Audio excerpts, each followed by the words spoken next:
acompáñame al número de teléfono que siempre tienes que llamar, el 633, Mateo 6:33. Tú acuérdate siempre del teléfono al cual llamar cuando tengas problemas. 633, es decir, vamos a Mateo 6:33.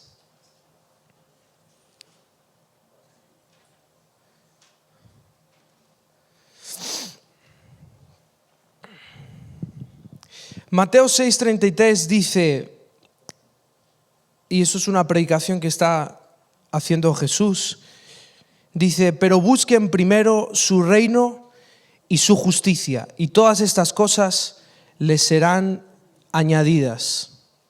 Pero busquen primero su reino y su justicia, y todas estas cosas les serán añadidas. Cuando me levanto en la mañana me gusta mucho prepararme un buen café, un buen doble expreso, y si estoy haciendo el ayuno intermitente no le echo leche. Pero si no estoy haciendo el ayuno intermitente, simplemente tomo un doble expreso con leche de avena del Mercadona. Y después automáticamente no funciono hasta que yo abro este libro y lo pongo como excusa, pero en realidad es hasta que logro despertarme un poco y hasta que la cafeína entra en mis venas, ¿no? Y me encanta en la mañana buscar al Señor. Por mucho tiempo, por algo de tiempo, cometí el grave error de olvidar el verdadero significado de este versículo. No dice, primeramente abre tu Biblia y no hagas caso a nadie más. Lo que realmente quiere decir este pasaje es, primeramente busca el reino de Dios. Y con el tiempo estoy aprendiendo, estoy en el hábito de aprender porque soy un discípulo de Jesús. Y estoy en el hábito de aprender que buscar el reino de Dios en primer lugar es buscar todo lo que es su reino. Y su reino es amar, su reino es, claro que sí, abrir la escritura y leer, orar, pero hay muchas otras cosas en el camino que son importantes y que son parte del reino. Porque si no, solo buscaríamos el reino en la mañana cuando nos despertamos y leemos nuestra escritura, oramos, luego el resto del día no estamos en el reino de Dios. Sí, por eso cuando amamos a alguien, cuando estamos en obra social, cuando estás en tu trabajo, puedes buscar el reino de Dios allí donde estés. Puedes hacerlo porque amar a los demás es parte de su reino, perdonar es de su reino, decir la verdad es de su reino, no hacer lo que otros hacen inmoral es de su reino. Pero el versículo no acaba ahí, dice y su justicia. Di conmigo fuerte, y su justicia. Eso puede significar dos cosas. Número uno, puede significar, como dicen otras traducciones, hacer como Dios manda, es decir, obrar de acuerdo a cómo Dios enseña y cómo es su corazón. Pero te animo a ver la otra parte, porque Jesús cuando habla en la Escritura, ¿estás de acuerdo conmigo en que habla muy profundo y no solamente para ese momento? Es muy profético Jesús. Y Jesús se refería también a su muerte en la cruz y a su justicia. Y como en Efesios capítulo 6 nos enseña Pablo a vestirnos de una serie de cosas en las que nos va a ayudar a enfrentar el día malo. Y que a fin de cuentas, cuando termine el día, tú y yo estemos firmes por la armadura. Y una parte de esa armadura, estarás de acuerdo conmigo, en que es la justicia de Dios. Puede ser, número uno, la forma del corazón de Dios para orar, pero número dos puede ser la cruz también. Porque sin la cruz es imposible obrar bien. Aunque usted y yo obremos genial en un día, nunca vamos a operar en la justicia de Dios si no es por la cruz del Señor. Lo voy a volver a decir. La una depende de la otra. Es decir, nunca vamos a poder obrar de una forma justa si no es por medio de la cruz, que nos santifica, nos justifica, nos ayuda a ver un patrón de vida, nos enseña para lo que Jesús vino. Entonces, más primeramente buscar el reino de Dios y su justicia. En otras palabras, primeramente, iglesia, busquemos el reino de Dios en nuestras vidas y también la justicia de Dios es decir, las buenas obras y la justicia por medio de la cruz. Por 1500 años en la iglesia, cuando nació la iglesia con los apóstoles, de repente encontramos que el centro de la iglesia es Jesús. Cosa que me atrevo a decir se ha olvidado en algunas iglesias. Cuando nació la iglesia, de repente Jesús era la figura central. ¿Te imaginas una iglesia con Jesús como figura central? Eso fue la intención desde el inicio. Jesucristo, Dios hecho hombre, Salvador, centro de la iglesia. Y de repente nace una iglesia en la que Jesús es el centro. Y por 1500 años, lo puedes ver en la historia de la iglesia, se ha tomado la Santa Cena o la comunión o la Eucaristía, como lo quieras llamar, todos los momentos, escucha muy bien, que se reunían, no solamente el domingo, sino cuando iban a hacer una quedada, cuando tenían una cita, se reunían y hacían parte de la cena del Señor. Pero después de 1500 años empezaron a nacer distintas ramas de la iglesia donde ya no se le dio tanta importancia. El predicador pasó a tomar una función más central que el mismo Jesús en la iglesia. Los mismos hermanos con los que nos reunimos se hace una forma más importante o más relevante de lo que es la iglesia. El cómo me siento yo o cómo me han ofendido o tal se hace más dentro que el mismo personaje que fundó la iglesia, nuestro Señor. Y creo que cuando Jesús enseñó a hacer esto en memoria de mí, hace referencia a que nuestra memoria es muy rápida para olvidar. De repente Marcial hace algo bueno por mí y a las 3 horas se me ha olvidado porque estoy tan centrado en mí mismo que se me olvida las cosas a mi alrededor. Soy el único extraño en esta sala que le pasa eso. Yo creo que a todos nos pasa. Mi mujer me hace algo, un desayuno en la mañana, me trata súper bien. De repente hay un problema a mediodía y se me ha olvidado todo lo bien que ha hecho por mí. De repente mucha gente en la iglesia, su pastora ha hecho miles de cosas buenas y por un sencillo error que tiene uno se le olvida de todos los años que ha invertido en personas. Somos así el ser humano. Por eso es bueno recordar. Dios sabe cómo es el ser humano y por eso dijo, recuerden. Y quiero animarte y quiero animarme a mí a que tomemos esto que vamos a hacer como algo más serio en nuestras vidas, como algo más importante, como algo más a menudo. Diga conmigo, por favor, a menudo. Hazlo más a menudo.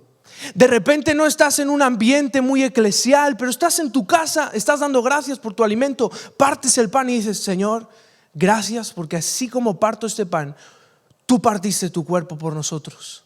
Gracias, Señor. Hoy lo recuerdo y recibo que por tus heridas yo soy sanado. Y ¡pum! Recuerdas, recibes y es impresionante. Mas primeramente busquen el reino de Dios y su justicia y todas las demás cosas serán añadidas. Pero es muy importante buscar la cruz diariamente. Te va a ayudar en tus relaciones. De repente, complicado esa relación. Y dices, pero yo tengo la cruz. Mi Señor no me enseñó una vida de yo aquí soy el mejor. Me enseñó una vida de servicio. Me enseñó una vida de cruz. Y me enseñó una vida que después viene una resurrección. Y recuerdo la justicia y todo lo demás es añadido. Acompáñame a Lucas para ir terminando. Lucas capítulo 22. Tú nunca te fíes cuando alguien que está en el púlpito te diga voy a terminar. O sea, siempre que alguien te diga voy terminando, no le creas. Es una mentira que el predicador se permite, ¿no? No te lo creas nunca. Yo simplemente te acabo de dar mi introducción. Se pueden reír, buenos días. Lucas capítulo 22. ¿Sabéis que Jesús antes de ir a la cruz cantó?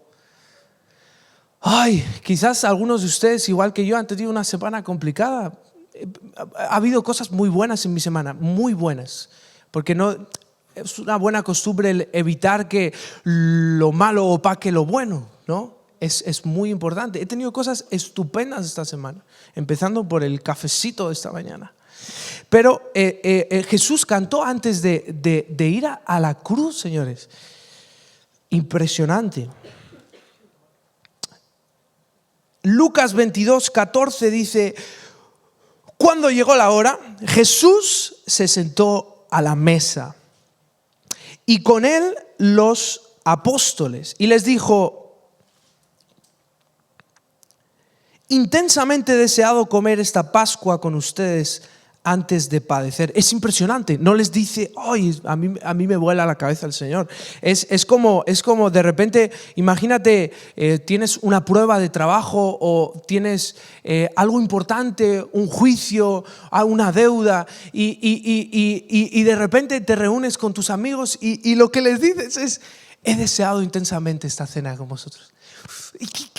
Es impresionante el Señor.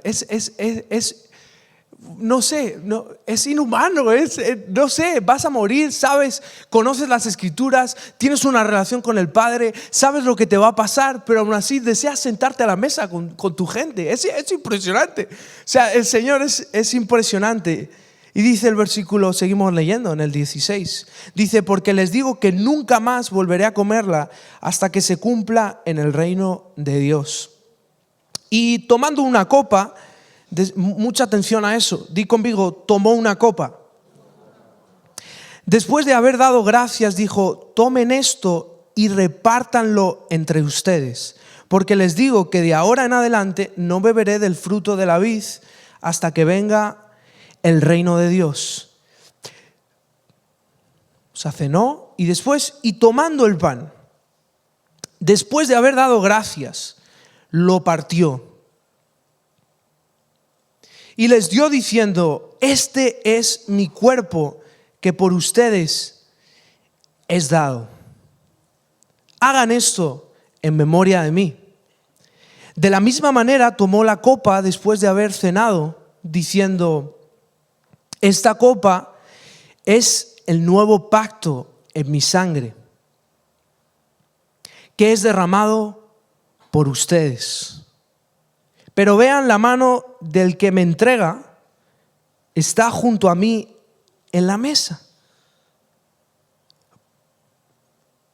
Porque en verdad el Hijo del Hombre va según se ha determinado, pero ay de aquel hombre por quien él es entregado.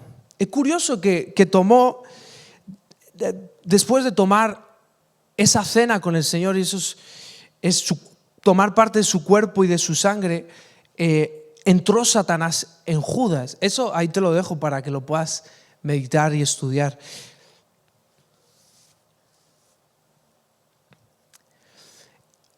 Estaba estudiando, aunque bueno, uno cuando estudia al final estudia lo que han estudiado otros y a veces se crea una confusión y bueno, y está la IA también. La IA es una fuente de información, ¿no? Es muy bueno. Y estaba estudiando y confirmé en varias fuentes y quiero comentarte un dato súper impresionante. Como ya sabéis, hace un mes me casé, hace un mes y medio aproximadamente, vamos a hacer 2 meses casi ya de casados. Todavía no me ha echado de casa. Eso es un paso, ¿eh? Eso es un paso. ¿Se pueden reír, señores?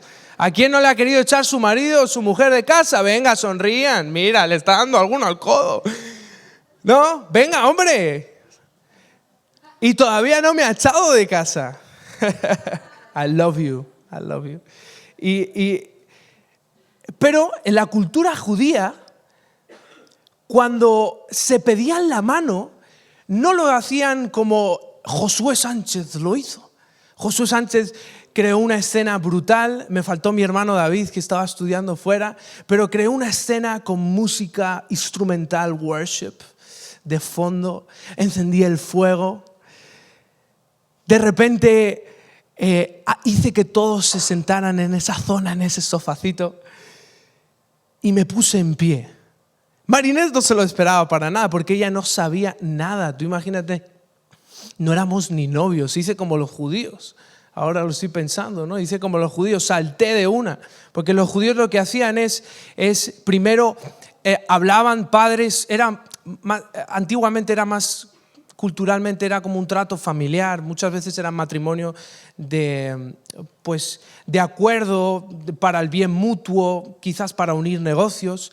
Pero en la cultura judía primero se hablaban los padres, se daban, pero luego el hombre tomaba la oportunidad y el momento de pedir el compromiso. No novios, ese término no existía.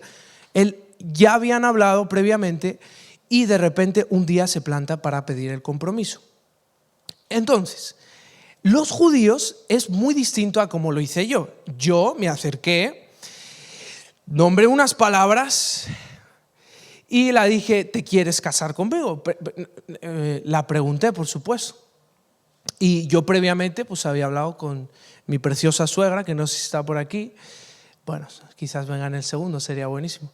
Y los judíos hacían algo distinto, muy simbólico. El judío lo que hacía era, iba el padre, el muchacho que quería pedir la mano, y le decía, esta muchacha, ¿no? Y de repente el padre, esto lo puedes buscar, lo he buscado en varias fuentes, no creas que es para que me quede bien la predicación. Y el padre le daba una copa, mucha atención, el padre le daba una copa, la cual la llenaba con vino. El hijo tomaba esa copa y se la llevaba a la mujer con la que se quería comprometer. Mucha atención. Y el varón que quería pedir a esa muchacha matrimonio o compromiso, le daba la copa llena de vino y le decía, este es el pacto de mi sangre, el cual, déjame decírtelo exactamente como lo he escrito, es derramado por ti. ¿A qué te suena todo esto? El hijo toma la copa del padre llena, se la lleva a la persona con la que se quiere casar y le dice, esta copa del nuevo pacto de mi sangre que es derramada por ti. Y si la mujer decía que sí, tenía que beber. Es decir, que si bebía, estaba diciendo que sí. Lo voy a volver a explicar.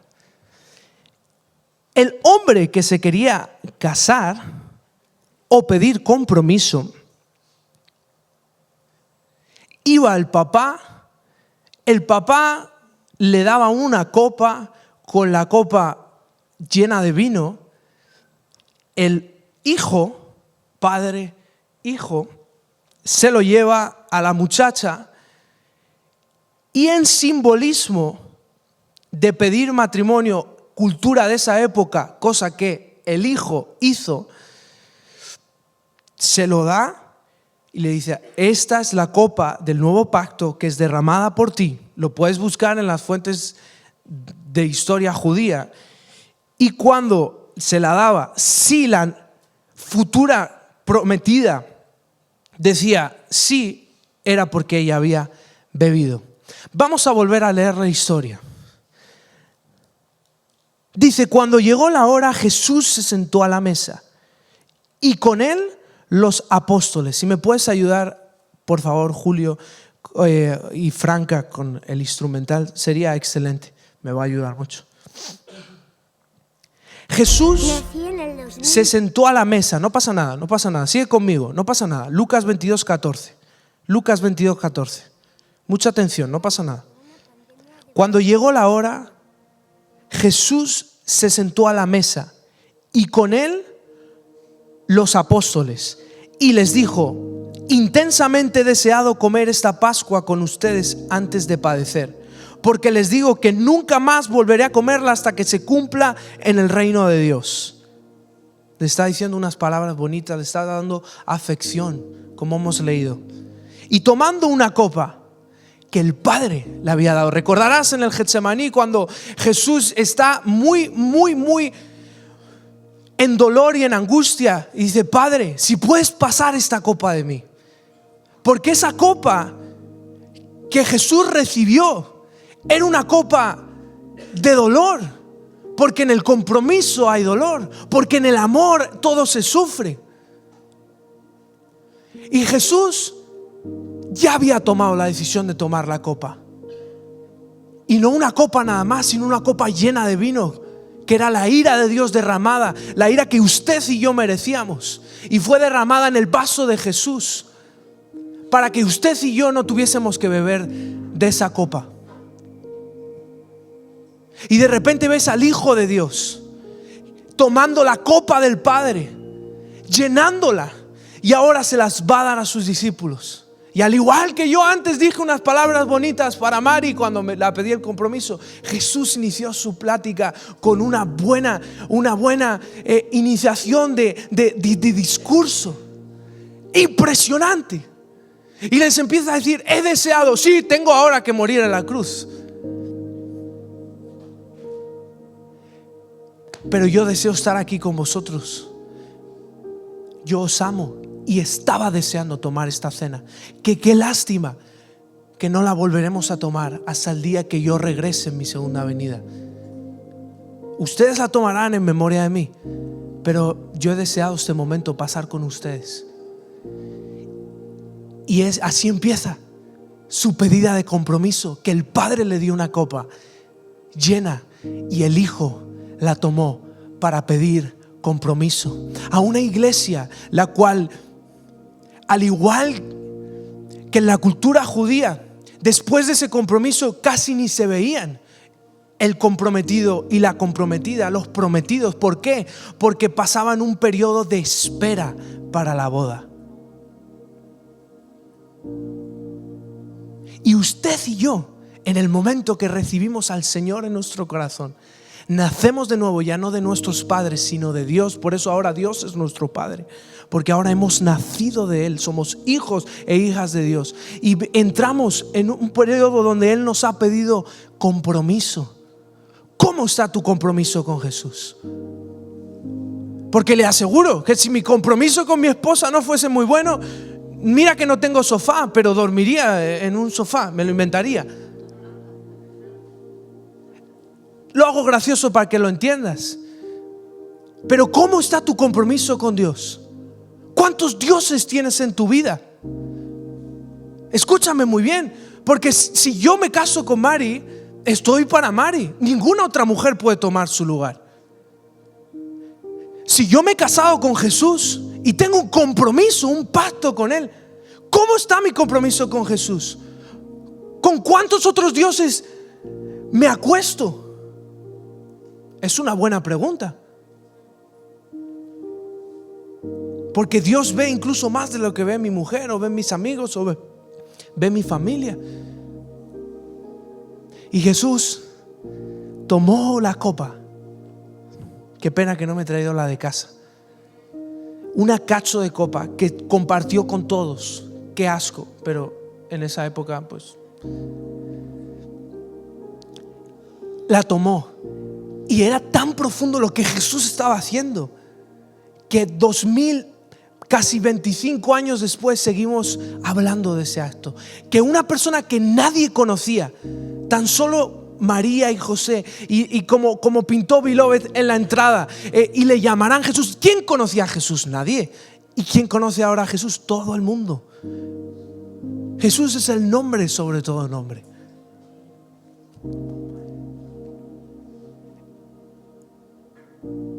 Y Él, sabiendo lo que le iba a venir después, tomó la copa que el Padre le dio, llena, y aún así dijo: ¿quieres compromiso conmigo? Porque eso es la Santa Cena. Si no, sería una cena cualquiera. Es santa, es hermosa, es digna de recordar. Por eso, esa Santa Cena hoy, ¿cómo está nuestro compromiso con Dios? Es un acto tan íntimo esta Santa Cena, que al igual que yo no puedo entrar a una cierta intimidad con mi esposa sin una cierta reverencia, un cierto respeto, un cierto compromiso, una cierta relación. Usted no puede tomar esta cena si no está dispuesto a aceptar el compromiso de lo que es.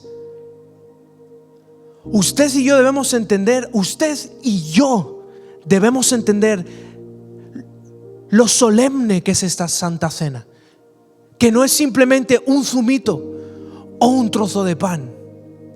De hecho, cuando el apóstol Pablo se enfada con una de las iglesias y dice: ¿quieren comer antes? Porque se están poniendo hasta arriba de este pan y esto no se trata de eso. De hecho, algunos cometen y tienen un estilo de vida desenfrenado en el pecado, se hacen llamar cristianos y encima se hacen parte de la Santa Cena, y por eso algunos mueren y tienen enfermedad. Primera de Corintios. ¿Cómo está tu compromiso con el Señor? Yo voy a la iglesia un Sunday. Yo levanto las manos cuando Adán grita eres bueno, pero no sé si por el susto o por rendirme al Señor. Pero yo levanto mis manos el domingo. Yo de vez en cuando leo la Biblia. De hecho la leo todos los días. Pero yo no estoy haciendo esa pregunta.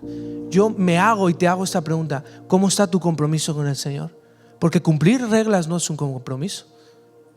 Venir el domingo no es un compromiso con el Señor. Amar al que te escupe sí es un compromiso con el Señor. Honrarle cuando nadie te ve sí es un compromiso con el Señor. Venir a las 6:30 el jueves también es un compromiso. Es una broma. ¿Cómo está tu compromiso con el Señor? Porque yo no quiero asistir a un club el domingo. Yo quiero asistir a una iglesia que está comprometida con el Señor. Juntos. Donde nos caemos, nos hemos equivocado, pero rápido, porque el cristiano no vivimos pecando, pecamos, pero no vivimos en ese pecado. Rápido, cuando un cristiano, pum, de nuevo, busco primeramente su reino y su justicia y todo lo demás añadido, pum, me enfoco de nuevo al Señor, me reenfoco, vuelvo, me arrepiento. Eso es un discípulo de Jesús, eso es alguien comprometido con el Señor. Vamos a ponernos en pie. Qué hermoso, qué hermoso, qué hermoso, qué hermoso.